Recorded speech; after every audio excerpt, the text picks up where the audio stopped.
Y este concepto yo diría que tiene que ver, o sea, uno puede al menos decir dos cosas relacionadas con la idea del capitaloceno. De nuevo, como una idea que al final es el capitalismo global, que es una forma de organización social, lo que nos tiene en esta crisis socioambiental y no necesariamente los seres humanos per se, ¿no? Como esa cuestión tan determinista que los seres humanos van invadiendo todo como un virus, qué sé yo, y arrasan con todo. Bueno, este concepto propone que no son los seres humanos, sino que es una organización particular de los seres humanos. Y en eso, primero está la idea de frontera, que utiliza Jason Moore y ocupan otros autores también. Jason Moore ocupa la idea de frontera con un apellido, le pone la frontera de la mercancía, the commodity frontier, el término que utilizan en inglés. Y la idea de frontera tiene que ver con la permanente expansión del capitalismo global a zonas periféricas del capitalismo global, que en algunos casos coinciden con zonas geográficamente periféricas, pero no necesariamente. Periférica en el sentido de que las relaciones de poder en esas zonas son aún debatidas. Son debatidas porque hay grupos locales, grupos indígenas, qué sé yo, en conexión con otros grupos también globales, que se oponen a la expansión del capitalismo. Piensen, por ejemplo, en la minería, en la acuicultura global, bueno, pesquería, etcétera, etcétera, que van yendo a lugares donde antes no estaban y los ocupan y extraen recursos y después, bueno, dejan desastres ambientales, ¿no? En algunos casos, de hecho, algunos autores hablan de fronteras cerradas, que son lugares que fueron fronteras, fueron parte de la expansión del capitalismo, pero una vez que fueron ocupados y explotados, ya esa frontera desapareció porque quedó devastada ecológicamente y muchas veces socialmente también, ¿no? Con conflictos, etcétera. Entonces, primero está esa idea de frontera y muy asociado a esa idea de frontera está también lo que ocupa Jason Moore. Él habla de la naturaleza barata en la expansión del capitalismo. ¿Y a qué se refiere esto? Que en su expansión hacia los lugares frontera, el capitalismo global requiere mano de obra, requiere materias primas, requiere energía y requiere alimentos. Esos cuatro elementos, Jason Moore le llama la naturaleza barata porque en esos lugares frontera, donde aún no está sentado completamente el capitalismo global, estos cuatro elementos son más baratos. A veces son gratis incluso, ¿no? Disponer de recursos, por ejemplo, lugares que eran bienes comunes y bueno, y se obtiene una concesión o se obtiene de alguna forma la propiedad de eso y se utilizan recursos que antes no estaban disponibles para el funcionamiento del capitalismo global. Y una cuestión muy importante, bueno, que plantean Jason Moore y otros autores, es que estos lugares fronteras son indispensables para el funcionamiento del capitalismo global. Eh, un poco como mencionaba en la clase de ayer, me parece Angelo, que decía, bueno, está la teoría de la dependencia, que es la teoría, cuando hablamos de países desarrollados, y poníamos en duda esto de la idea de los países desarrollados, y que hay países en vía de desarrollo, bueno, la teoría de la dependencia, como bien decía Angelo, eh, habla de una necesaria codependencia entre ambos tipos de países, ¿no? No puede existir el desarrollo si no existe el subdesarrollo, o las vías de desarrollo, como le llaman hoy día. Bueno, para Jason Moore y otros autores, la idea de frontera en el capitalismo es lo mismo. No existe el capitalismo si no tiene un lugar donde expandirse. Y en muchos lugares también esa frontera no es solamente una expansión de lugares geográficamente distintos, sino que en un mismo lugar geográfico se pueden profundizar algunas relaciones capitalistas eh, o extractivas también. Bueno, ahí en la frase de Jason Moore que está al lado, yo subrayé las ideas como desmantelar la tiranía del ser humano sobre la naturaleza y que esta idea del antropoceno, esta nueva época geológica, reviste o la crisis climática, dice él, reviste un cambio geohistórico. Y ahí es muy importante la palabra histórica, se vincula a lo social, pasamos de ser solamente lo geofísico, digamos, y ahora con este concepto del capitaloceno entramos ¿cómo se llama esto? Explicación más política y social. Eh, Eso es como la introducción a esta unidad. nada más para finalizar mi primera parte, aquí vamos a tocar cuatro temas que nos parecen, y esto es lo que los aglutina estos temas, que dan cuenta de la época o del proceso del capitaloceno, porque son distintas formas que tiene el sistema capitalista para sobreponerse a esta crisis socioambiental global y ser, como se dice, resiliente, ¿no? Seguir funcionando a pesar de la crisis. Y esos cuatro temas son, bueno, la economía verde, la valoración económica de la naturaleza, las economías, o sea, las energías renovables no convencionales y la conservación de la naturaleza, ¿ya? Vamos a poner esos cuatro temas, pueden haber muchos más, por supuesto, como partes constituyentes del capitaloceno. Sí. Bueno, voy a continuar yo esta primera parte de los cuatro temas que decía José. Particularmente vamos a ver el escenario del desarrollo sostenible y cómo eso ha permitido dar origen a lo que se conoce como economía verde. En primer lugar, quisiera situar un poco el contexto de la teoría del desarrollo sustentable, desarrollo sostenible, capitalismo verde, dentro de lo que son las principales teorías de desarrollo para que tengan una perspectiva crítica, porque justamente la teoría de la sustentabilidad viene a criticar o a revisar y analizar procesos de desarrollo anteriormente implementados.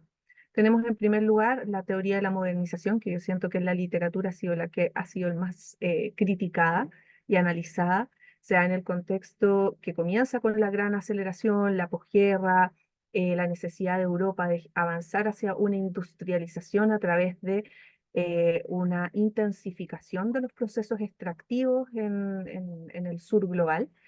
Y situándolo de todo esto en un contexto de Guerra Fría, viene también como una lucha anticomunista, ¿no es cierto? Con la noción de americanizar un poco las sociedades, establecer un modelo hegemónico de sociedad, lo que es deseable. Y es en este contexto que se configura, por ejemplo, la Alianza para el Progreso en América Latina, tuvo mucha repercusión. em, y básicamente establecen una serie de recomendaciones para avanzar hacia el progreso, esta idea lineal de que existen los países subdesarrollados que si siguen una serie de recomendaciones van a alcanzar el desarrollo. Estas etapas de crecimiento fueron definidas por el economista Rostow y plantea que hay una suerte de sociedad tradicional bien arraigada, ¿no es cierto?, a valores de la economía de subsistencia, campesina, etcétera. Luego viene una precondición para el despegue, luego el proceso de despegue en sí mismo, luego el camino hacia la madurez y posteriormente ya una sociedad que se considera desarrollada, que se caracteriza por ser una sociedad de alto consumo, un consumo masivo. Hay una cita que para mí resume muy bien la ideología que hay detrás de la teoría de la modernización. Es una cita del año 51 de Naciones Unidas que dice: hay un sentido en el que el progreso económico acelerado es imposible sin ajustes dolorosos. Las filosofías ancestrales deben ser erradicadas. Las viejas instituciones sociales tienen que desintegrarse. Los lazos de casta, credo y raza deben romperse. Grandes masas de personas incapaces de seguir el ritmo del progreso deberán ver frustradas sus expectativas de una vida cómoda. Muy pocas comunidades están dispuestas a pagar el precio del progreso económico. En segundo lugar, tenemos, ¿no es cierto?, la teoría de la dependencia. José ya mencionaba que hubo un debate aparentemente ayer. Es una teoría que nace desde la Comisión Económica para América Latina, la CEPAL, particularmente a partir del trabajo de Raúl Previch, que establece esta noción de los países centro y los países periféricos, y que no puede existir el desarrollo sin esta cara y sello. En el fondo, para que exista el progreso, tienen que haber también estos países subdesarrollados, por así decir. Em, Esto derivó, ¿no es cierto?, todos los procesos de industrialización por sustitución de importación, una mayor presencia de los estados en toda la actividad económica, que fue bien marcada en la década del 60, del 70 particularmente. En tercer lugar está la teoría de los sistemas mundiales, una teoría del sistema mundo impulsada por el historiador Immanuel Wallerstein, y analiza la formación y la evolución del modo de organización social capitalista, de producción, ¿no es cierto?, como un sistema de relaciones, ya dicho José, económico, social, político, cultural, que él sitúa su nacimiento en la Edad Media. Europea y que va a evolucionar hasta lo que él define hoy como un sistema planetario. Luego está, ¿no es cierto?, la teoría de la globalización, que se vincula bastante a la teoría del sistema mundo, y habla en el fondo del grado de interdependencia, de vinculación que se va facilitando con el avance tecnológico, la comunicación, el transporte, y todo eso va generando un incentivo a la inversión privada y al intercambio cultural también. Y en este contexto es donde también la década del 70, mirando críticamente, ¿no es cierto?, todas estas teorías, es que emerge la teoría del desarrollo sustentable, que nos vamos a eh, explayar un poquito más hoy día. Esto no significa que no existan otras teorías del desarrollo. Esperamos poder referirnos, aunque sea brevemente más adelante, por ejemplo, a la teoría del bienestar humano, la teoría del desarrollo a escala humana, que presentan alternativas y también reflexiones críticas al mismo concepto de desarrollo. Bueno, el concepto de desarrollo sostenible nace en el año 87, es propuesto en la Comisión Mundial del Medio Ambiente y Desarrollo de las Naciones Unidas, particularmente en el informe que se titula Nuestro Futuro Común, más conocido como el informe Brundtland. Y en este informe se define el desarrollo sostenible como un desarrollo que satisface las necesidades del presente sin comprometer las capacidades de las futuras generaciones para satisfacer sus propias necesidades. Y este concepto contiene dos elementos claves. Uno, el concepto de necesidades, en particular las necesidades esenciales de los pobres del mundo, a las cuales se le debe dar una prioridad absoluta. Y la idea de limitaciones impuestas por el Estado, de la tecnología y la organización social en la capacidad del medio ambiente también para poder satisfacer estas necesidades presentes y futuras. Hay un contexto que siempre emerge como bien fundamental cuando hablamos de desarrollo sostenible, que son las primeras imágenes del planeta desde el espacio, que nos vuelve como a la atención, o llama la atención un nivel más de vulnerabilidad, de fragilidad, ¿no? Como un planeta flotando en la inmensidad. Y esa idea, en el fondo, también va a ir revelando la necesidad de cuidar este país, o sea, este planeta que es como único, irrepetible. Em, bueno, el desarrollo sostenible, básicamente aquí hay una suerte de infografía que detalla más o menos a qué vamos, cuál es la definición. Y es una conjugación entre elementos que tienen obviamente al centro la ecología, los aspectos ecológicos, los aspectos sociales y económicos, pero que si uno hace el cruce, ¿no es cierto?, entre lo ecológico y social, es que sea soportable; entre lo económico y ecológico, es que sea viable; entre lo social y económico, que sea equitativo; y al centro de esta figura aparece lo sostenible. El año 72, la ONU organiza en Estocolmo la primera conferencia internacional sobre el medio ambiente humano. Y esta primera conferencia, determina una serie de esfuerzos que sigue dando adelante, que sigue desarrollando la ONU, bajo dos grandes caminos, ¿no es cierto? Por una parte, se vuelve la organizadora de este gran evento, que es la Conferencia de Naciones Unidas, que se realiza cada 10 años, em, y que tiene obviamente una reflexión bien de largo plazo, y otra que tiene que ver con la conferencia de las partes, que tiene un carácter permanente, más evaluativo, donde vamos viendo el estado de avance a los compromisos, ¿no es cierto?, que van adquiriendo los estados en cada uno de estos espacios.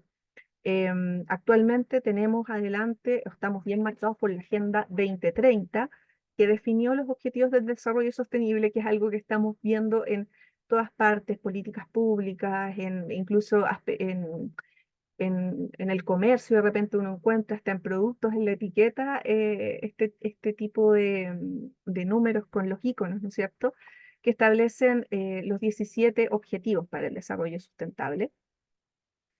sostenible, perdón.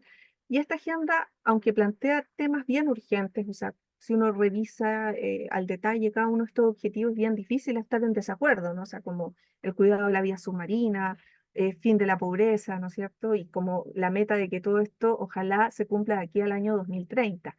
Pero también ha generado un nivel de preocupación, justamente por lo que venía hablando José con el tema del capitaloceno, porque el cumplimiento de esta agenda de objetivos mediante alianzas público-privadas es también o tiene un potencial de colonizar aquellos territorios que aún no se rigen completamente por la lógica del individuo y del Estado. Varios autores han realizado entonces un análisis crítico a la economía verde. Este concepto ha sido acuñado el año 1989 por los economistas David Pearce, Anil Markandia y Edward Barbie en su libro Blueprint for a Green Economy.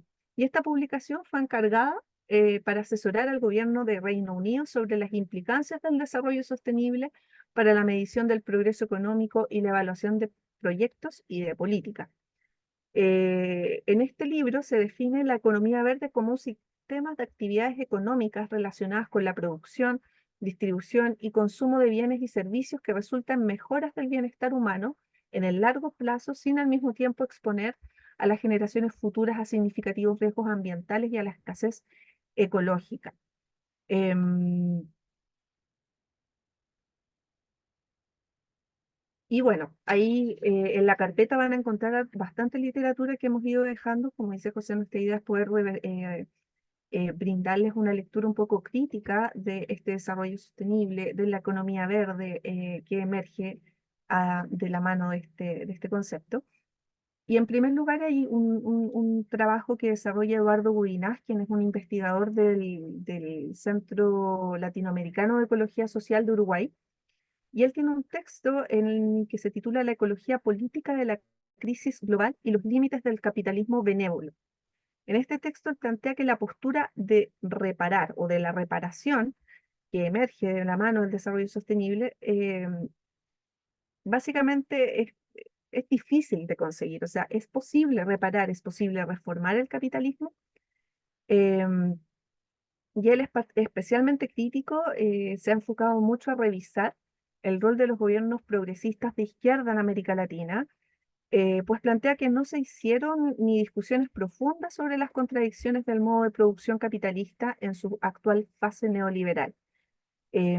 Para Guinness, la tesis del capitalismo benévolo es que a pesar de la crisis persiste el énfasis en estilos de desarrollo convencionales que son poco sustentables desde el punto de vista ecológico, e incluso bajo gobiernos progresistas o de la izquierda, por así decir, han tenido más impulso.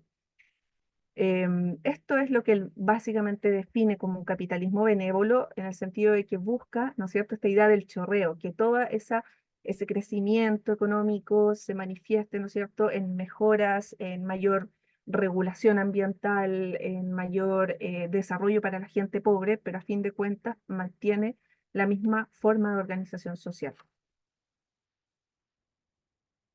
Por otra parte está el trabajo del sociólogo y economista estadounidense James O'Connor en su artículo ¿Es posible el capitalismo sostenible? En este artículo él analiza críticamente el concepto mismo de sostenibilidad bajo 4 variables. Él dice, a ver, ¿qué es la sostenibilidad? ¿Cómo la podemos entender?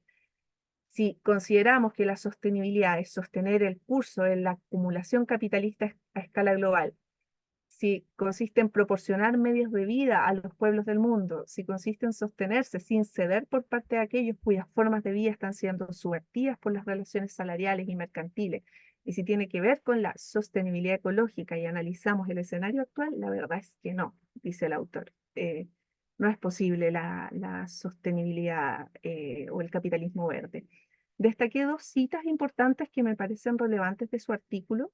En primer lugar, a mano izquierda dice, estamos en presencia de una lucha a escala mundial por determinar cómo serán definidos y utilizados el desarrollo sostenible o el capitalismo sostenible. O sea, para él son sinónimos en el discurso sobre la riqueza de las naciones. Esto quiere decir que la sostenibilidad es una cuestión ideológica y política antes que un problema ecológico y económico.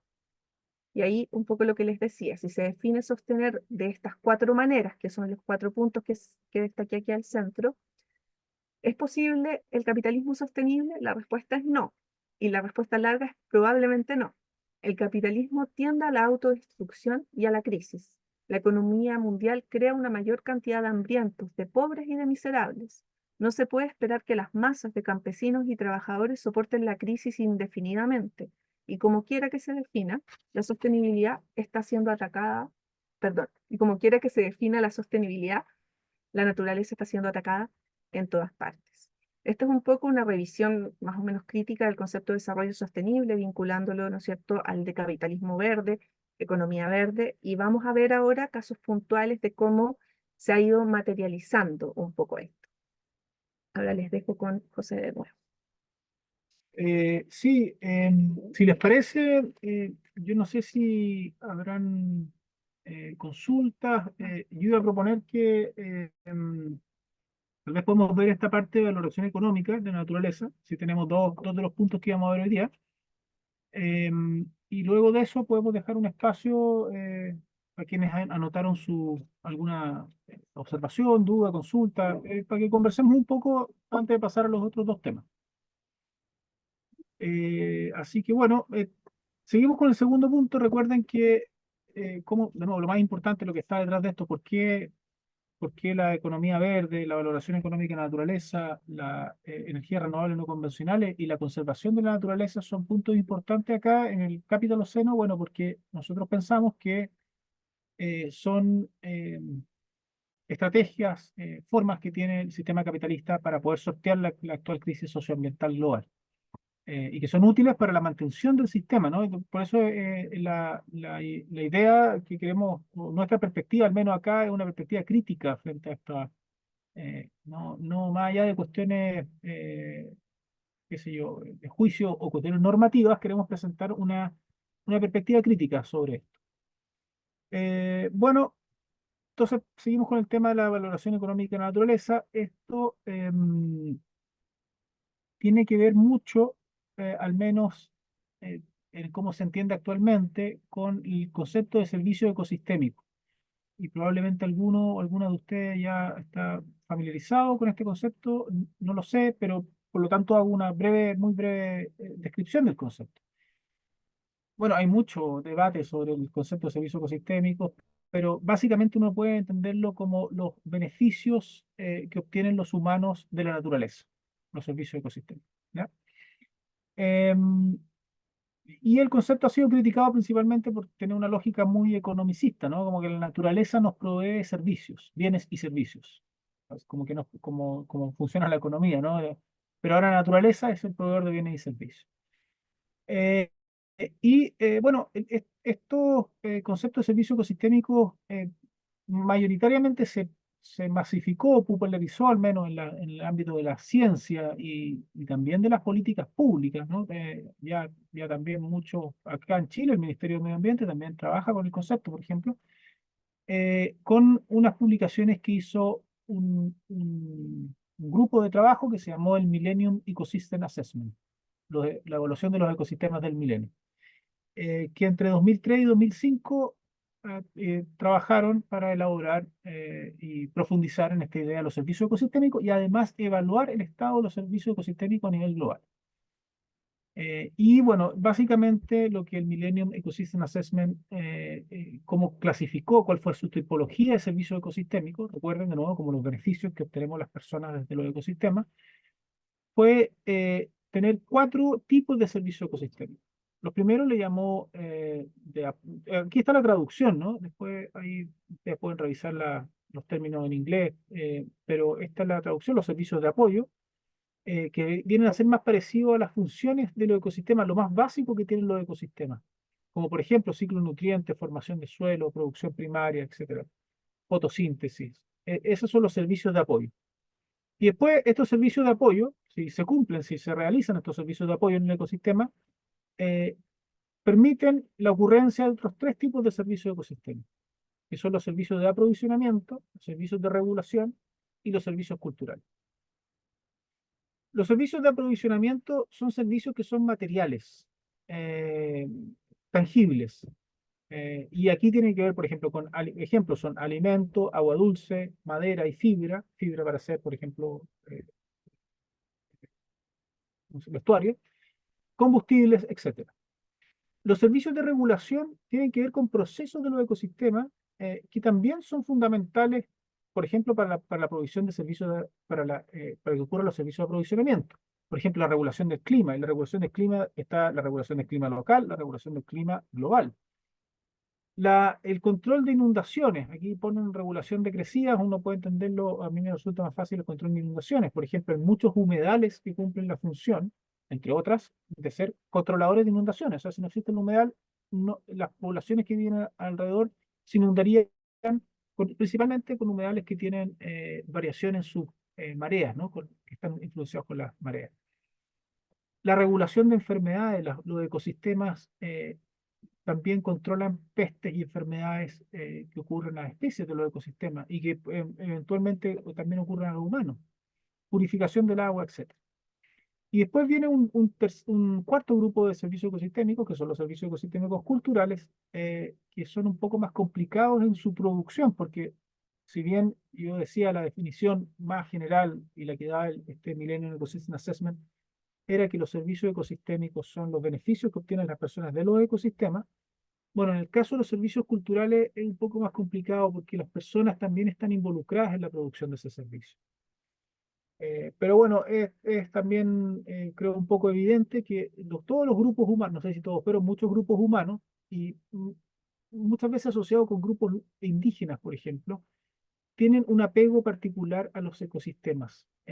Significan algo más que la provisión de cosas, digamos, ¿no? De servicios en este caso. Y ahí hay valores estéticos, valores espirituales. Por ejemplo, también, y eso escapa a los grupos locales e indígenas en general, los ecosistemas también son espacios de educación y recreación. Y eso también son servicios culturales que nos brindan los ecosistemas bajo esta terminología. Eh, Porque lógico, si yo quiero ir a subir una montaña, necesito que esté la montaña, ¿no? Y bueno, entonces hay ciertos atributos en los ecosistemas que permiten el desarrollo del ecoturismo, recreación, etcétera. Asimismo, para la educación, piensen la cantidad de carreras universitarias que se basan, no sé, que es ingeniería forestal, biología marina, agronomía, que se basan en la existencia de los ecosistemas y que aprovechan ciertos ecosistemas agrícolas, forestales, marinos, etcétera, para desarrollar investigación, para hacer sus clases, etcétera. Ya esos son servicios culturales. Bueno, la idea es que todos estos servicios proveen beneficios y estos beneficios se ven manifestados en distintos componentes del bienestar humano, que para el Millennium Ecosystem Assessment fueron 5, que son la seguridad, los materiales esenciales por una buena vida, la salud y las buenas relaciones sociales. Bueno, si se cumplen estos componentes del bienestar humano, según el Millennium Ecosystem Assessment, llegaríamos a un componente superior de bienestar humano, que es la libertad de elección y acción. Yo no voy a entrar en detalle en todas estas flechas que significan harto, significan la forma en que están vinculados estos servicios ecosistémicos con los componentes del bienestar humano, pero si alguien quiere adentrarse en esto y revisa la literatura y después tiene dudas y nos puede consultar, ningún problema en aclarar eso. Pero el punto es que los servicios ecosistémicos están conectados con distintos componentes del bienestar humano, de distintas formas. Las distintas formas las muestran estas flechas.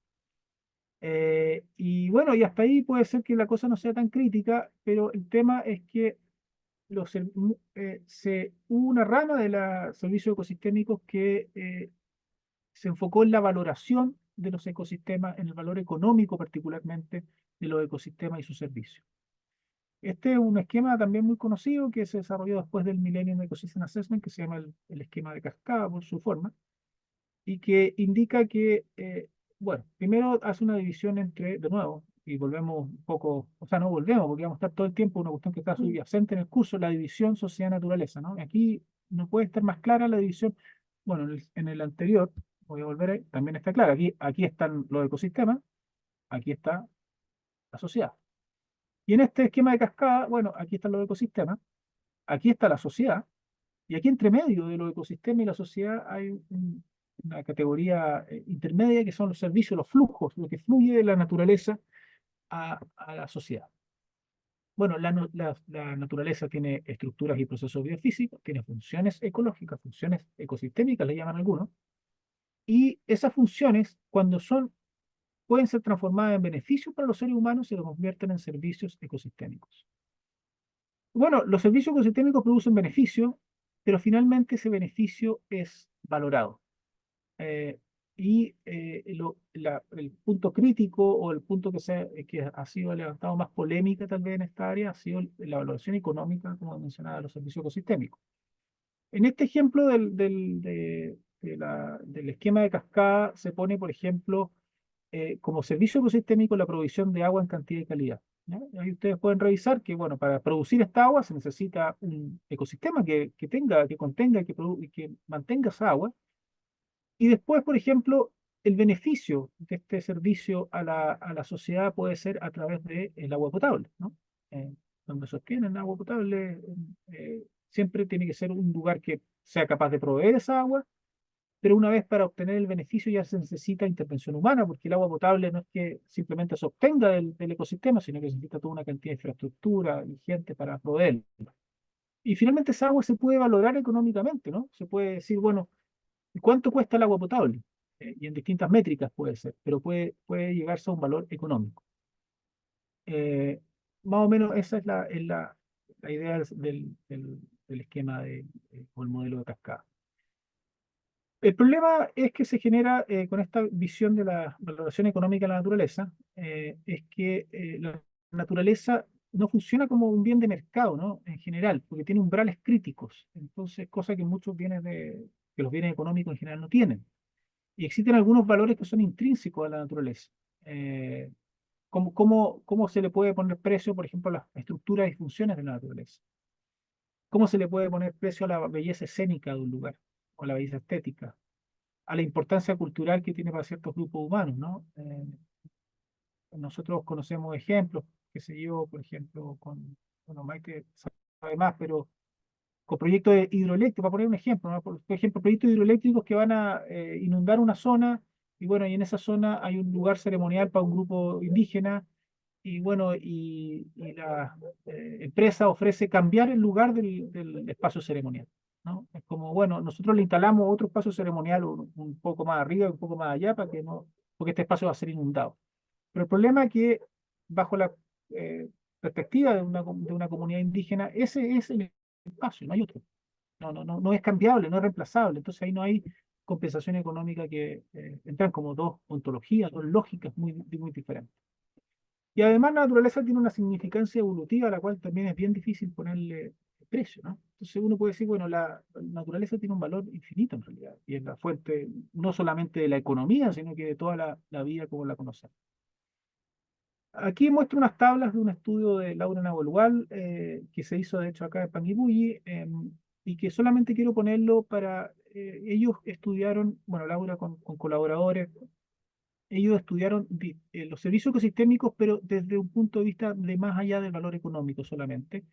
Y entrevistaron a un montón de personas que se pueden dividir en planificadores, científicos y representantes locales, acá como digo en la comuna de Panguipulli, y más o menos clasificaron a estas personas, bueno, de acuerdo con sus respuestas, lógicamente, en distintos tipos de valores.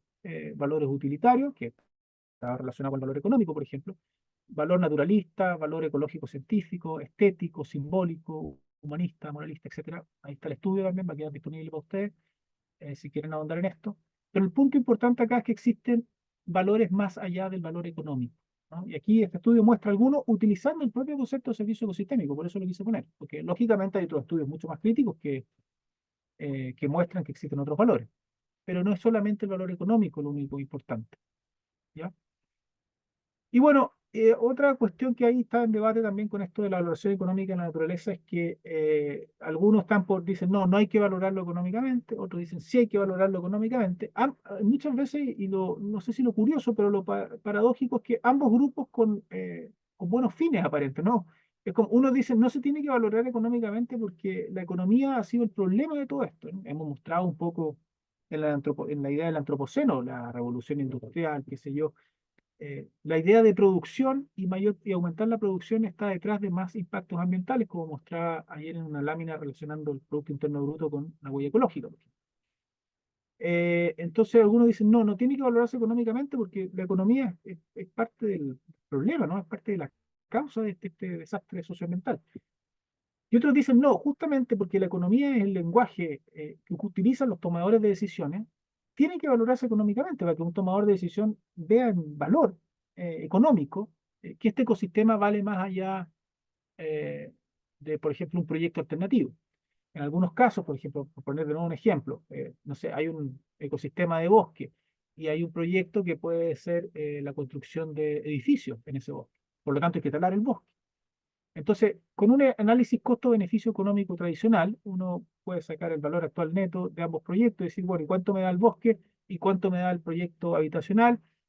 Etcétera, y puede llegar a que el proyecto habitacional le dé mucho más económicamente.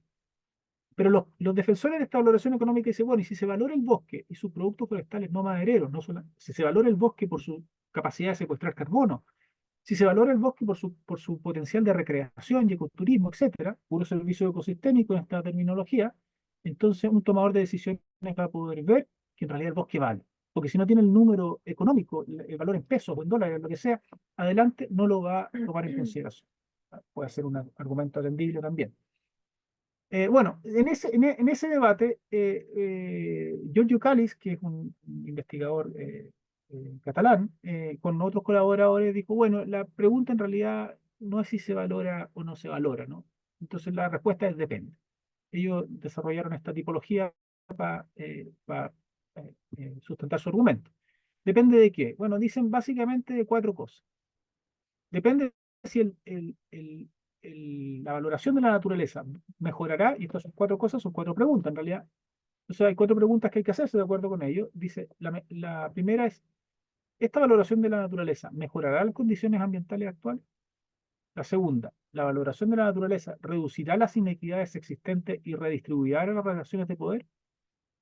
La tercera ¿es posible suprimir otras formas de valoración, como las que mostré en la tabla anterior, e instituciones articuladoras del valor a través de esta valoración económica? Es decir, que la valoración económica sea como la hegemónica y no permita otras formas de valoración.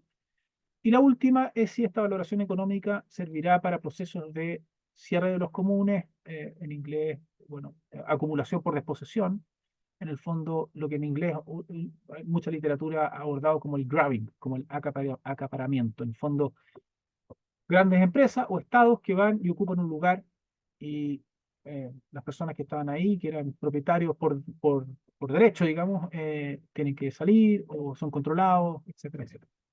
Entonces ellos dicen, bueno, si la respuesta a estas preguntas al menos hay dos sí, no habría problema, o sea, si hay dos sí al menos, no habría problemas en valorar económicamente, ¿no? Si se mejorarán las condiciones mentales, eh, se reducirán las inequidades, perdón, si la respuesta a las dos primeras es sí, y la respuesta a las dos segundas es no, es seguro que sí. Eh, pero si las respuestas están cruzadas, bueno, depende. Ahí hay que ver. Y aquí, por ejemplo, ponen ejemplos de casos que han sido mundialmente conocidos para decir cuándo se valorará. La respuesta es la respuesta a la primera pregunta, la respuesta a la segunda pregunta, la tercera, a la cuarta, y después ellos dicen, bueno, ¿se valora? Ahí la respuesta es sí o no. Es también un estudio de ello, una perspectiva que va más allá de la dicotomía, y por eso lo puse también, de valorar o no valorar, sino que ponerle un matiz y ver en qué caso se podría valorar o no valorar.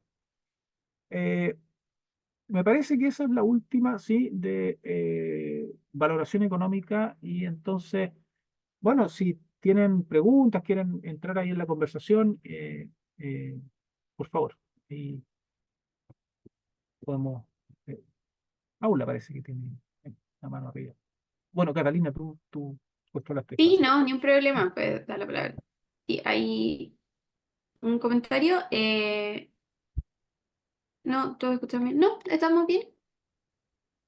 Sí, no, ¿Está en el chat? Aprovechando el espacio, si es que alguien quiere, ahora vamos a ir a ver como casos más específicos, entonces si es que quieren comentar algo de lo que hemos expuesto también, unos 5 minutos que podemos dar.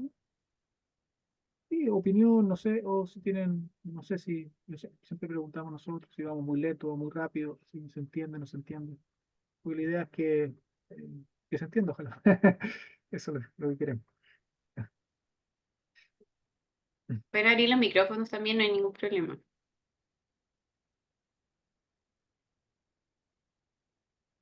Parece que está todo muy claro. Sí, se entiende bien, gracias. Bueno, gracias. Sí, se entiende y además está la posibilidad después de ver la repetición, buscar en la bibliografía para reforzar un poquito más. Pero va bien, bien el ritmo. Ya, Bueno, muchas gracias. Qué gracias. bueno. Bueno, podemos Sí, seguir. Después también nos quedan dos temas. eh, que es la energía renovable No no convencional. convencionales y la conservación de la naturaleza. Y después al final, si nos alcanza el tiempo, o podemos tratar de dejar un espacio ahí Ujú. o al menos para comentar. Sí, bueno, antes de volver a la diapositiva, me gustaría comentarles que obviamente en esta revisión crítica de lo que hemos venido planteando en la clase de hoy, em, hay no sé si decirle un estudio, pero hay una iniciativa más bien reciente que justamente trata de, es un movimiento, un colectivo ciudadano que trata de mirar críticamente las soluciones a la crisis socioecológica y desarrollaron un mapa que se llama el mapa de las falsas soluciones. Le quería mostrar cortito antes de volver a la diapositiva. La página está súper interesante para quien quiera investigarla. Es un proyecto en el que, en primer lugar, se mapea distintas iniciativas aquí en América Latina fundamentalmente, hay algunos casos en Chile, y básicamente, como dicen ahí que son las falsas soluciones, es cualquier iniciativa, proyecto o propuesta que afirme avanzar en la protección del planeta y sus habitantes con fórmulas que incluyen engaños, falencias técnicas, supuesta innovación tecnológica y un discurso que dice enfrentar el cambio climático, pero que continúa con el consumo y acaparación de la riqueza tal como lo conocemos. Les voy a dejar el enlace de esta página eh, en el chat de inmediato para que lo puedan ir mirando y también les sirve para quienes estén enfrentando situaciones similares porque pueden subir sus propios problemas, eh, sus propias falsas soluciones que tengan a nivel de sus territorios. Bueno, volviendo a la diapositiva, yo me voy a centrar ahora en lo que son las energías renovables no convencionales. Evidentemente, cuando hablamos de desarrollo sostenible, salir de la crisis socioecológica, lo primero que vemos, ¿no es cierto?, son imágenes de paneles solares, de torres de aerogeneradores, etcétera. Pero, obviamente, como estamos haciendo un análisis crítico, yo quiero centrarme un poco en lo que tiene que ver con una mirada crítica. Por ejemplo, de acuerdo a datos que maneja el Banco Mundial, se espera que la extracción de minerales tales como el cobalto, el grafito, el litio, se eleve en más de un 500% de aquí al 2050 solo para satisfacer la demanda de las energías renovables no convencionales. Estos minerales se obtienen en lo que se ha clasificado como tierras raras y hay una división de nuevo entre los países donde se extrae, países de una economía extractivista, ¿no es cierto?, donde se extraen estos minerales, que están en su mayoría concentrados en Asia, África y América, Latinoamérica particularmente. Por ejemplo, en el caso de Chile tenemos el litio que se extrae, en el Congo, ¿no es cierto?, el cobalto, etcétera. Y por otra parte tenemos los países que procesan este material. Y ahí tenemos particularmente a China. China también lo extrae y lo procesa.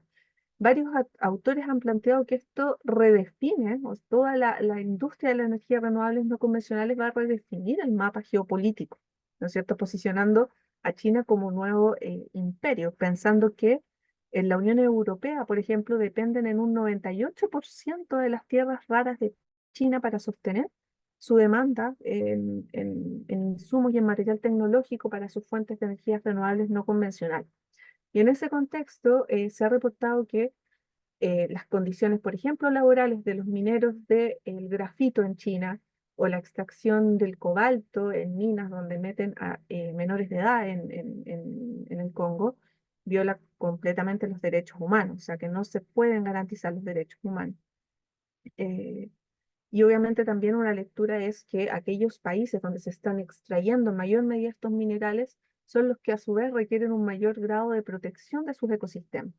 Entonces, toda esta transición ecológica está, por un lado, generando un reverdecimiento de las matrices energéticas, una descarbonización, pero al mismo tiempo está socavando la integridad ecológica de diversos ecosistemas, está elevando los riesgos de inseguridad y de conflictos en muchos territorios.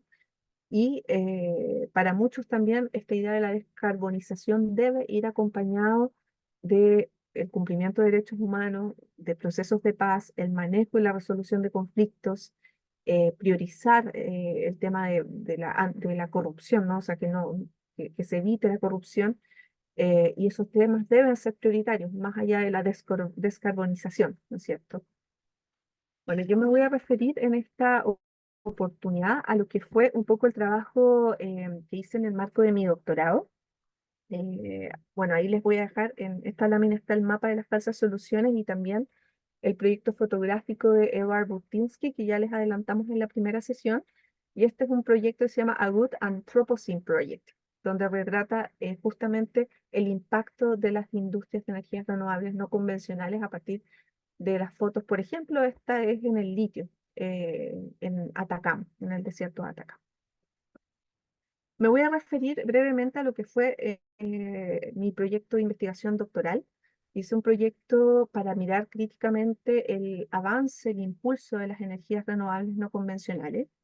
Para darles un contexto bien general, cuando yo comencé mi investigación en el año 2016, Chile estaba iniciando este proceso de transición para descarbonizar su matriz energética con el objetivo de lograr una participación del 20% de energías renovables para el año 2025. Bueno, llama la atención, ¿no es cierto?, que este objetivo ya ha sido superado. Las energías renovables constituyen el 31% de la matriz energética del país y se espera que este escenario sea aún mejor porque esta cifra se va a elevar a un 70% para el año 2030, de acuerdo a la información que me provee el Ministerio de Energía. Bueno, la transición también marcó un cambio desde las grandes represas, ahí les voy a comentar, pero hubo bastantes conflictos socioecológicos en Chile en contra del avance de las represas hidroeléctricas, que derivó en un giro hacia las pequeñas iniciativas, las conocidas mini hidro. Y este cambio fue percibido, yo siento un poco acríticamente, como una solución ambientalmente amigable para sostener la expansión hidroeléctrica en Chile. El gobierno inició en el segundo mandato de Michelle Bachelet un plan para construir aproximadamente 100 pequeños proyectos hidroeléctricos, 100 mini hidros, se llamó el Plan 100 mini hidros, que no era un plan propiamente tal, era una lista de proyectos a ser priorizados en el periodo 2016-2018. El 2016, como aparece ahí, había en construcción 28 proyectos y en operación 36 y se esperaba elevar esta cifra a 155, pero hasta el año pasado la cifra solo llegaba a 130 porque bueno, ahí lo vamos a ir viendo, hubo también conflictividad social a partir del desarrollo, del auge de los proyectos mini hidro y otros proyectos de energías renovables, particularmente el desarrollo solar en el norte, fue permitiendo elevar la participación de energías renovables no convencionales en la matriz. Entonces, no se consiguió esta meta, pero aún así pasamos de 64 en 2016 a 130 en 2023. Tenemos como escenario contextual obviamente todo lo que ocurrió con el proyecto Hidroaicén, ¿no es cierto? Un complejo hidroeléctrico que tiene su historia ya desde los tiempos de la Unidad Popular. Se habían hecho estudios que se habían encargado a Japón, de hecho, para evaluar el potencial hidroeléctrico de los ríos de la Patagonia. Y estos estudios demostraban que el río Báquer, el río Pascua, eran los ríos más aprovechables desde el punto de vista hidroeléctrico. Entonces esta idea siempre estuvo en la agenda, o sea, estamos hablando que la década del 70 ha estado en la agenda pública. Pero, sin embargo, cuando el proyecto vio su formalización más profunda, ¿no es cierto?, en la década del 2000, se encontró con una resistencia masiva, con un movimiento social muy bien organizado tras lo que se había vivido, ¿no es cierto?, con Ralco en la región del Biobío, que significó la erradicación de cientos de familias pehuenches, ¿no es cierto?, que los sacaron de sus localidades, inundaron sus cementerios y los tiraron a las tierras más áridas de la alta montaña, donde hoy día las cifras de pobreza los tienen en los primeros rankings a nivel regional. Y en ese contexto también, de oposición a Hidroaicén en la década del 2000, en el territorio de Panguipulli se dio también la resistencia en contra de Central Neltume, que es un poco el proyecto que mencionaba José, era un proyecto que iba a inundar o elevar la cota del lago Neltume, donde hay una pampa ceremonial, hay un guillatúe, está también el rehue, y la solución que ofrecía Endesa era bueno, pero ¿qué tanto le sacamos el regua y se lo ponemos en otro lugar? Obviamente, desde el punto de vista de la cosmovisión mapuche, eso no se debe, no se puede hacer, es indebido. Ese lugar es único e irreemplazable. Entonces hubo movilización, judicialización, se hizo una denuncia en cortes internacionales en contra del Estado chileno. Y fue tal el nivel de presión social, pero al mismo tiempo, tanto el auge de las energías renovables no convencionales a nivel global, que hubo un giro en el mercado, un giro en la política que dijo, bueno, las mismas empresas dijeron, parece que no es viable en el país hacer proyectos de más de 300 megawatts, así que vamos a mejor observar o ir hacia las energías renovables no convencionales, particularmente las mini hidro, que son proyectos de 20 megawatts en Chile, o tope 20 megawatts, y se empezaron a multiplicar este tipo de proyectos. Se esperaba que obviamente la resistencia y la oposición fuera menor, pero aún así, como ustedes pueden ver en las imágenes, la resistencia y la oposición de comunidades mapuche, porque muchos de estos proyectos se hacían en zonas de conservación de alta montaña, sitios de gran biodiversidad, pero también de mucho valor espiritual para las comunidades, detonó también en un conflicto. Proyectos de 9 megawatts como Central Ñihuarraqui, en Curarrehue, que fueron resistidos, no se construyó, y otros de menor escala, como el de Central Tranquil, un proyecto de 2,9 megawatts. Consta decir que sobre 3 megawatts los proyectos deben ingresar al sistema de evaluación de impacto ambiental. Si tienen una capacidad inferior a los 3 megawatts, entran solamente con carta de pertinencia, entonces es mucho más sencilla su aprobación. Por eso estratégicamente es de 2,9 megawatts. Y aún así hubo mucha oposición y resistencia. Yo me centré en mi estudio doctoral en estos dos casos de estudio, particularmente en el territorio de Curarrehue y Panguipulli. Y la pregunta que llevó a mi investigación doctoral era, bueno, ¿cómo navegan las comunidades indígenas y los líderes ambientalistas estos conflictos socioambientales que van generando el desarrollo hidroeléctrico de energías renovables no convencionales, ¿no? Los proyectos mini hidro en sus territorios? Me enfoqué en aspectos teóricos, fundamentalmente en los estudios de ciencia y tecnología. Ahí que habla un poco de esta idea de las realidades múltiples, que no existe una única noción del agua, una única noción de la naturaleza, ¿no es cierto? Que es algo que hemos venido desarrollando.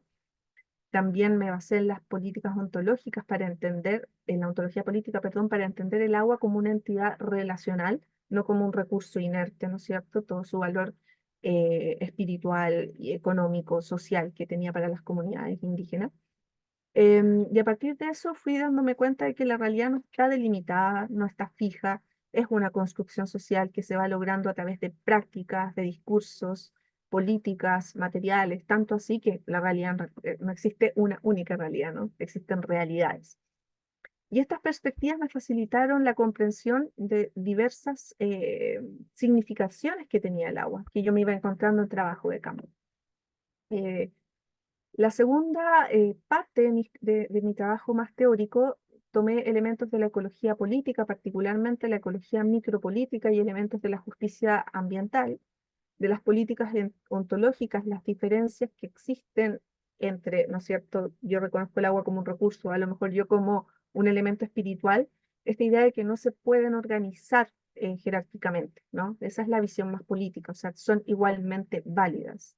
Y la idea de los movimientos sociales y las políticas de las emociones, muy vinculada a que dentro del contexto de los conflictos socioecológicos que yo fui estudiando, la gente no solamente se ajustaba a resistir, sino también a levantar propuestas, a repensar y discutir de forma colectiva cómo querían vivir y habitar en sus territorios. Entonces, un elemento también es que yo traté de moverme igual de visiones idealizadas, a través de la micropolítica, empecé a analizar conflictos que surgían dentro de las comunidades a partir de estos proyectos, entendiendo que la comunidad no es como un todo, que todos están de acuerdo, o que las comunidades mapuches todas están cuidando los ecosistemas, ¿no? Hay tensiones, hay gente que quiere los proyectos de inversión, otros que no. Y a partir también de todos estos elementos, busqué tensionar un poco esta idealización, ¿no es cierto? A nivel metodológico, bueno, mi investigación fue de carácter cualitativa. hice 17 meses de trabajo de campo en las comunas de Panguipulli y Curarrehue. Ahí hay algunas imágenes del trabajo de campo. Desarrollé distintas actividades para poder recolectar datos, desde talleres de registro audiovisual, observación participante, entrevistas no estructuradas, semiestructuradas, grupos focales, que cogestamos con organizaciones acá en el territorio. Así que en base a toda esta documentación fue que fui avanzando. Aquí ustedes ven un poco el mapa del área de estudio. Este, aparece a ver, que en esta parte delimitada está la municipalidad de Curarrehue, y acá delimitada está la municipalidad de Panguipulli, que comparten, tienen en común el Parque Nacional Villarrica, ¿ya? La central Añiguarraqui, como les comentaba anteriormente, está en Curarrehue. La central Tranquil está en Panguipulli. Los puntos verdes que aparecen en el mapa son los proyectos hidroeléctricos mini hidro que yo encontré. Este mapa lo hicimos en 2017, que estaban en ese momento dentro del sistema de evaluación o en alguna etapa, de acuerdo a los registros que manejábamos. Pueden ver que la mayoría de estas zonas también son áreas de conservación de la naturaleza. Tenemos la reserva de la biosfera de las Araucarias. Toda la comuna de Curarrehue está dentro de esta reserva de la biosfera. Y además, ¿no es cierto?, está el Parque Nacional Villarrica que colinda con Curarrehue. En el caso de Panguipulli tenemos la reserva de la biosfera de los bosques templados lluviosos de los Andes australes, y tenemos la reserva privada Huilo Huilo. En los puntos negros ustedes ven comunidades indígenas, todas muy asentadas a orillas de ríos, de lagos, sitios sagrados también en amarillo por acá. Y en rojito, los puntos rojos son los derechos de agua consignados para el desarrollo hidroeléctrico. O sea, era mucha información, es mucha información visual, pero que permite dar cuenta del cruce o la superposición entre los derechos de agua otorgados para la hidroelectricidad y la presencia de comunidades indígenas en el territorio. Bueno, mi trabajo se dividió en dos partes. Porque la tesis de nosotros consiste básicamente en la publicación de artículos y capítulos de libros. Dos de los capítulos yo los publiqué previo a mi trabajo de campo. Abordé el caso de Hidroaicén particularmente, y teóricamente el caso del lago Neltume, para comprender por qué, a pesar del giro hacia las energías renovables no convencionales, continuaba el conflicto. Posteriormente hice dos capítulos empíricos de los cuales les quiero hablar brevemente. El primero fue una publicación que también la voy a dejar en la carpeta, que salió en la revista Energy Research and Social Science, y que me enfoqué en las dimensiones más micropolíticas del conflicto por el desarrollo de los proyectos mini hidro en Curarrehue y Panguipulli. Y aquí, en base al trabajo etnográfico y sobre todo a partir de un taller que realizamos con dirigentes y dirigentes de ambos territorios, definimos conjuntamente, bueno, vamos a hacer un taller sobre los impactos de los proyectos mini hidro y cómo lo abordamos, qué dimensiones discutimos. Y para hacerlo, básicamente definimos en conjunto tres grandes temas. El primero era el acceso a la información, el segundo, la participación que tenían las y los dirigentes de los procesos de toma de decisiones, y en tercer lugar, los cambios en las políticas comunitarias. En primer lugar, lo que veíamos era que la gente no tenía idea de estos proyectos mini hidro. Como les decía, a veces entran con carta de pertinencia, entonces no son ingresados al sistema de evaluación de impacto ambiental. La gente se entera porque ve circular camiones, ve trabajadores, o le llega un rumor, y cuando llega la información se dan cuenta muchas veces que es demasiado tarde por los plazos establecidos para realizar cualquier tipo de oposición legal. En el caso de Tranquil, por ejemplo, la empresa apareció 2 años después de que habían aprobado su carta de pertinencia, lo que fue estratégico desde un punto de vista, porque ya cumplió esos 2 años, no podían hacer más reclamaciones. La participación en los procesos de toma de decisiones es casi completamente ausente, y se hagan o no se hagan los proyectos, uno ve una fragmentación muy profunda en el tejido social. Piensen que en los territorios rurales indígenas son muchas personas, son familias.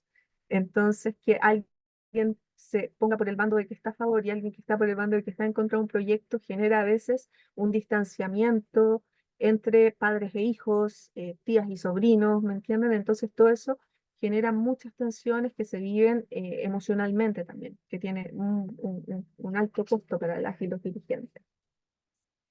El último capítulo que yo desarrollé en mi tesis era un poquito más esperanzador, porque como les decía, en el contexto de la resistencia a los proyectos mini hidro, veía que también la gente tenía muchas ganas de hablar del concepto de la defensa de la vida.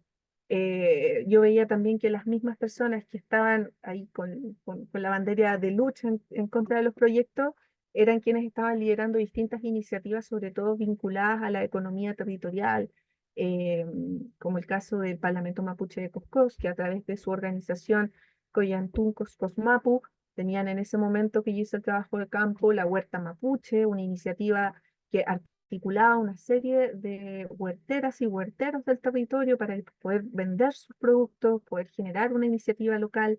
En el caso de Curarrehue se veía, por ejemplo, las iniciativas muy asociadas a la Feria Walún, a los mercados territoriales de Gualmapu, y todas esas discusiones para mí fueron bien interesantes, me permitieron ver que había detrás de esta resistencia a los proyectos también una propuesta de vivir de forma diferente. Por eso escribimos un artículo que salió este año publicado en la revista Chungará Antropología, también lo voy a dejar en la carpeta, se llama Los movimientos de esperanza y la defensa de la vida en conflictos socioambientales en territorio mapuche. Y la pregunta que aborda que abordamos en ese artículo es cuál es el papel político de la esperanza en los conflictos causados por proyectos hidroeléctricos en el territorio indígena mapuche. Eh, Eso es a grandes rasgos. Bueno, las conclusiones así principales de esta tesis es en primer lugar la naturaleza ontológica de los conflictos surgidos del marco del desarrollo hidroeléctrico. Básicamente hay diferentes formas de comprender y relacionarse con el agua. La energía y el desarrollo no necesariamente van o son comprendidas de la misma manera. em, y por lo mismo no debe establecerse una jerarquía entre qué es más importante, la valoración económica del agua o la valoración económica de los proyectos, sino que debiera tener igual importancia otras formas de comprender y de relacionarnos con el agua. Otra parte, obviamente, más de recomendación tenía que ver con la marginalización de los procesos de toma de decisión. Uno esperaría que en un proceso de transición energética se mirara reflexivamente no solo la importancia de un giro sociotécnico, sino también la exclusión en los procesos de toma de decisión que han tenido históricamente comunidades indígenas o comunidades campesinas. Entonces esperarían que obviamente si es que hay proyectos que afectan o que se van a desarrollar en sus territorios, hubiese consulta, hubiese información, y eso no ocurre. Entonces también es un punto bien crítico. Uno esperaría que la transición también se basara en principios de justicia. Y el último hallazgo era justamente el tema de la movilización de la esperanza, esta idea que se ha ido desarrollando bastante en la Academia Latinoamericana, que no se trata solo de resistencia, sino de reexistencia, cómo volvemos a reconfigurar las relaciones entre sociedad y naturaleza en contextos marcados por la debacle y por la destrucción socioambiental. Eso por esta primera parte. Ahora se va a ir con el tema de la valoración Sí, de la yo voy a proponer naturaleza. que, porque quedan 13 minutos, ¿se Ah, acuerdan? Entonces, bueno, vimos los tres primeros temas de esta unidad, de nuevo, en el sentido de que son formas, son mecanismos, como quiera que se llamen, para enfrentar la crisis socioambiental global, pero con la idea o con el objetivo de perpetuar el funcionamiento de un sistema, ¿no? En este caso, nosotros le llamamos ampliamente el sistema capitalista, puede ser cosas más específicas, manifestaciones más específicas del sistema. Por lo tanto, la economía verde, como la valoración económica de la naturaleza, y en este caso más específico, la reconversión el giro hacia energías renovables no convencionales, son producto de esta situación socioambiental global. Eso es lo que lo explica, ¿no? Cambiar a este tipo de energía con ciertos acuerdos internacionales, moverse hacia formas más sofisticadas y profundas de valorar la naturaleza, y lo mismo tomar una postura de una economía verde, son causadas por la situación socioambiental global. Y nosotros creemos, bueno, con los autores que leemos, etcétera, que son una forma también son formas internas de perpetuar el sistema, ¿no? No son giros hacia modificar el funcionamiento del sistema, eso es lo más importante. Bueno, y falta la conservación de la naturaleza también, que la vamos a abordar desde esta perspectiva crítica, pero ahora quedan 11 minutos. Entonces, yo propongo que de pronto podamos abrir un espacio a conversación, discusión, de nuevo, cosas que quieran clarificar o que quieran comentar o que quieran preguntar, no sé, que quieran decir en el fondo. Ujú. Y bueno, tenemos tiempo, igual la otra clase, podemos partir con conservación de la naturaleza y seguimos ya con la unidad 3 y que nos quedan 2 clases. Ujú. Así que, bueno, en estos últimos ya casi 10 minutos, les damos la palabra para... eh, y ahí parece que hay una mano adelante, ¿no? Ah, no, eres tú. Te confundí que Ah, apareció ya. una manito, ¿no? Ujú. Eso. Les dejamos el micrófono a ustedes ahora. Ángelo ahí creo que está abriendo el micrófono. Sí. Yo tengo una pregunta para Maite. No sé cómo conocer a propósito de tu investigación y tu opinión también respecto como a estos conflictos ontológicos, ¿qué posibilidades hay para salir de ello o poder resolverlos? Porque en el fondo uno pudiese, por ejemplo, a propósito de la segunda conclusión, generar procesos de información transparente, temprano. Uno pudiese también hacerlos parte de ciertas decisiones importantes de ciertos proyectos, pero cuando el conflicto es ontológico es bien difícil como que aquello, digamos, que aquellas buenas prácticas, por decirlo de alguna forma, sean como o posibiliten una resolución en tanto hay intransables o hay cosas que no se pueden compensar. Entonces, no sé si te has topado con casos o tu experiencia al respecto de cómo poder salir de esos conflictos, resolverlos cuando son de carácter ontológico, digamos, de cosas como trascendentales o esenciales. No sé si me explico. Gracias, Ángelo. Es Sí. difícil tu pregunta, la verdad, no tengo una receta o una solución, yo Mm, creo que se tiene que hacer A, B o C. Un aspecto que sí me parece súper relevante es que, bueno, se sabe que sobre todo cuando se hacen proyectos en territorios indígenas, hoy en mm, día más que nunca se hacen procesos de consulta, ¿no es cierto? claro, De claro, consulta indígena. Los ajustes hacia evitar que esas consultas sean vinculantes, yo creo que es una limitación. O sea, mm, debieran ser consultas vinculantes y se debiera mm, buscar una alternativa, o sea, que el no también fuera una posibilidad. O sea, hoy la consulta indígena es todo para impulsar el sí. O sea, voy a hacer el claro, proyecto sí o sí. ¿Cómo resuelvo o cómo mitigo el impacto en mi proyecto? Eso es de lo único que se trata. Una agenda de compensación, ¿no es cierto? claro, Yo creo que hay territorios, por lo mismo que decía, no hay que sensibilizar a las comunidades indígenas. Hay territorios donde existen estos conflictos con más fuerza, donde las comunidades están estableciendo sus propios parámetros de cómo quieren habitar en ellos y mm, que el no resuena con mucha más potencia que en otras localidades donde tú ves mayor fragmentación, territorios más ecológicamente dañados, donde eventualmente estos conflictos no se van a, no van a tener lugar. En la literatura un poco, sobre todo en temas energéticos, que es donde yo más he mm, trabajado, por ejemplo, cuando se hicieron, a ver, hubo como toda una redefinición por las líneas de transmisión, se les obligaba a las empresas a proponer alternativas, no llegar con una única solución. Miren, ya, yo voy a hacer este proyecto, les gusta o no les gusta, sino que mesas de diálogo donde la empresa llegaba, mira, tengo esta alternativa, esta otra y esta otra y mm, no y tratar de incentivar a que la empresa no buscara siempre la alternativa más económica, sino la que llegara también a generar mayor aceptación social. mm, Esa es una, por ejemplo, estrategia que se ha claro, diseñado en esos proyectos puntuales, pero no creo que sea muy fácil de resolver este tipo de tensiones y por eso se ha llegado a escenarios de judicialización o de conflictos mucho más trágicos por estas diferencias ontológicas. perfecto. Gracias, Maite. De nada, Angelo.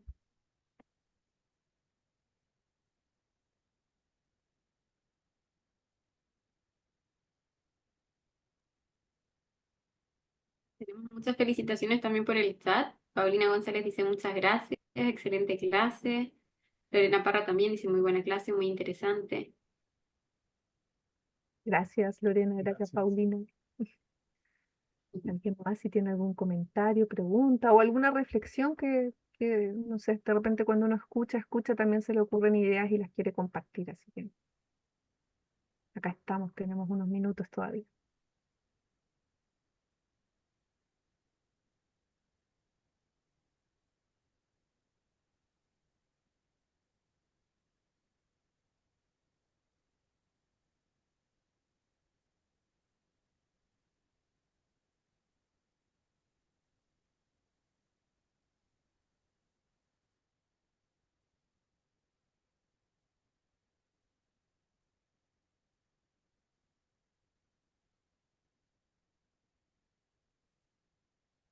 Astrid dice, quería recomendar el libro Tecnologías para un planeta en llamas de Paz Peña. Y también lo Ah, bueno, felicita por la clase. Ya. lo vamos a copiar, a buscarlo. Sí. El libro, ¿no? El link, así la información, para después buscarlo. Yo, bueno, si nadie más tenía una... ahí aparece, ¿no? No, si tú veis estas manos. Ah, sí. No, ahí el Ah, chat. Geraldine dice, Ayer alguien, sí. sí, dice, me pasa a veces que me siento algo con impotencia de sentir no somos nada ante una industria. Ya, pero no queremos generar eso, porque de hecho viene la unidad 3 que es la parte más... vamos a terminar más contentos. No sé si vamos a terminar contentos, pero bueno, por lo menos Hay otra son... pregunta, perdón, Jacqueline. Bueno, yo sé, lo que he conocido un poco más en el caso de Ecuador, por ejemplo, que recientemente se han hecho procesos de consulta para determinar si por ejemplo, se podía implementar extracción minera en parques nacionales y en 2 o 3 parques puntuales. Y se hicieron esas votaciones así de toda ley, ganó el no y bueno, es vinculante, digamos. No conozco tantas experiencias, pero esa sí la escuché Mm, recientemente de un abogado ecuatoriano. sí. Mm. Bueno, yo ahí también he estudiado un poco la consulta previa en Perú tampoco es vinculante. En Ecuador el problema que hay es que tienen como una letra chica si se quiere, que cuando una industria es determinada como un asunto relevante de Estado, pueden pasar por sobre la Ah, consulta. Es como ujú. un aspecto como estratégico, si se considera como un bien estratégico del Estado, pudiesen de alguna forma como pasar por encima de esa decisión. Mm, Pero claro, en el fondo, al menos lo que yo he visto, también no, generalmente no son vinculantes, no. claro. Sí, No, y en Ecuador también lo que tienes es que por más que el Estado pueda decir ya, ok, no vamos a hacer extracción, a lo mejor no lo va a hacer una gran empresa o el Estado no lo va a autorizar, pero con el crecimiento y la expansión del narcotráfico por allá y toda la corrupción, está todo el tema de la minería ilegal. Entonces, sí, aunque se evite, digamos, no tener la licencia, eso no evita que no se haga la práctica igual. sí, Y tal vez, bueno, el ejemplo de Ecuador es bueno porque primero está más cercano a Chile, bueno, digo, con sus peros, y está en Latinoamérica, pero hay ejemplos saliendo de grupos indígenas, digamos, consultas que son vinculantes a nivel de comunidades locales, digamos, en otras partes, en Europa, por ejemplo, en Suiza, por ejemplo. Entonces, no sé, se va a reemplazar un parque porque se va a hacer un mall, se consulta al vecindario y lo que diga el vecindario en algunos lugares es vinculante, o sea, no, si dice que no se hace, o sea, el punto y lo que decía Maite es que si aquí los proyectos son técnicamente factibles, se hacen. Para eso existe todo un proceso de observaciones técnicas. Ujú. Pero si, mm, si, si las pasa, se hace. Entonces, dar vuelta al argumento es decir, bueno, pero aquí donde se quiere hacer un proyecto de cualquier naturaleza, hay un grupo de gente que vive, en algunos casos cuando son comunidades indígenas que vive hace ya largo tiempo. Entonces, bueno, ¿no será razonable preguntarle a esas personas si quieren el proyecto o no? Y bueno, tengan las razones que quieran para no querer el proyecto, es válido igual, ¿no? O sea, y en el último caso, un grupo te puede decir, ¿sabes? Nosotros tenemos otro horizonte de desarrollo. Y este proyecto que usted nos trae no nos va con nuestro horizonte, así que por eso lo vamos a rechazar y no quisiéramos hacerlo. A mí si me dicen eso, me parece un argumento suficientemente válido. Pero de nuevo, y ahí quería opinar sobre lo que decía Ángelo, también están estas luchas ontológicas, digamos, Y ahí está lo que está detrás, porque lógicamente hay una, yo no sé si cometo una atrocidad, tú puedes decir, pero uno puede decir distintas jerarquías ontológicas. Entonces, por un lado está digamos, el proyecto de desarrollo del Estado, el Estado en alianza con privados nacionales, transnacionales, tienen un horizonte de desarrollo y para eso expanden su ocupación hacia otros territorios. Y en esos territorios hay grupos locales que también tienen un nexo con redes globales, qué sé yo, de distinto tipo, que muchas veces tienen otro proyecto de desarrollo, otra perspectiva, otra ontología, que es lo que estábamos hablando. Pero una está sobre la otra. Entonces, hay una asimetría y mientras las dos no se consideren iguales, es difícil superarlo, porque al final de cuentas van a decir, bueno, en muchos casos, si ustedes se fijan, ponen la idea eh, con la conservación del desarrollo, por ejemplo, es como, bueno, nosotros queremos desarrollo y hay otros que quieren conservación y cuando la gente defiende sus territorios o la gente no quiere el progreso, empiezan a ocupar todo tipo de Mm. discursos que en el fondo van haciendo más invisible uno o dejándolo como en segundo plano y diciendo este es el hegemónico, este es el verdadero en el fondo. O sea, las estrategias Mm, son brutales porque llegan a la sí, criminalización. Sabemos que América Latina y particularmente países como Colombia, Honduras, detentan la mayor tasa de asesinatos en contra de líderes defensores de los territorios. Entonces, no son solamente estrategias discursivas para denostar, en el fondo, estas miradas del desarrollo como algo en una jerarquía inferior, como dice José, justamente la visión de las ontologías políticas, una mirada política a estas ontologías, es, oye, no podemos establecer esta jerarquía a priori, ¿por qué tu modo de desarrollo, por qué tu visión del mundo se tiene que imponer y es clasificada como mejor, ¿no es cierto? y en esos casos generalmente lo que se va, como tal vez muchos de ustedes saben, lo que ha operado en el fondo es la resistencia nomás, de distinto tipo. Y eso ha traído conflictos y no solamente conflicto entre el Estado y la gran empresa y grupos locales, sino que conflicto entre grupos locales que se dividen o que son divididos, como Ujú, quiera que se vea. ujú. Pero hay un caso interesante, me acordé, para salir de esa, porque eso es lo que más se ve, pero hay un caso interesante en Tasmania con indígenas de Tasmania que ellos, bueno, hay un artículo sobre eso, también se lo podemos dejar. Em, Ellos ocuparon una estrategia de negociación, por decirlo, y que esa negociación también les trajo conflictos con otros grupos indígenas o con gente de su mismo grupo indígena, porque también está la otra, es como, me voy a sentar a conversar con el Estado, y entonces algunos más en una posición radical y con toda base para eso, pues decir, no, no, pero ustedes ya son vendidos, qué sé yo, y cortan relaciones y se genera un conflicto entre las comunidades también. Ujú. Bueno, pero ellos en ese caso sí negociaron y sí buscaron una forma de negociación con el objetivo de establecer por lo menos algunas percepciones de su propia lógica, de su propia ontología, de su propia idea de desarrollo. Porque se daban cuenta que mientras eso no estuviera, por decirlo de alguna forma, institucionalizado en la soberanía del Estado, no, el único camino alternativo era la resistencia y en la resistencia avisoraban que podían perder. Entonces, bueno, también hay, digamos, estrategias de negociación ahí, pero ahí va a depender siempre mucho de las personas, cuál es la disposición que tengan, cuál es la disposición que tengan para ceder, para reconocer que existen otras ontologías, para reconocer que existen otros proyectos de desarrollo. Al final de cuentas, si uno lo quiere ver así, uno tiene más poder que otro en esa negociación también. Entonces, bueno, va a depender mucho de esa disposición. Ya parece que estamos ya pasados la hora.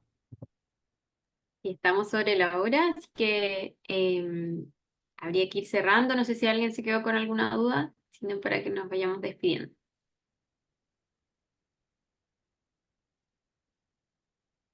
A ver, en el chat justo hay un mensaje. No, todos ahí agradeciendo. Carolina dice, no sé si es consulta propiamente tal, pero en Colombia hay casos donde hay sido vinculante. Y ahí siguen agradeciendo también. Bueno, entonces también me pliego a los agradecimientos. Muchas gracias por esta clase, fue muy interesante. Y nos vemos la próxima semana, ¿cierto?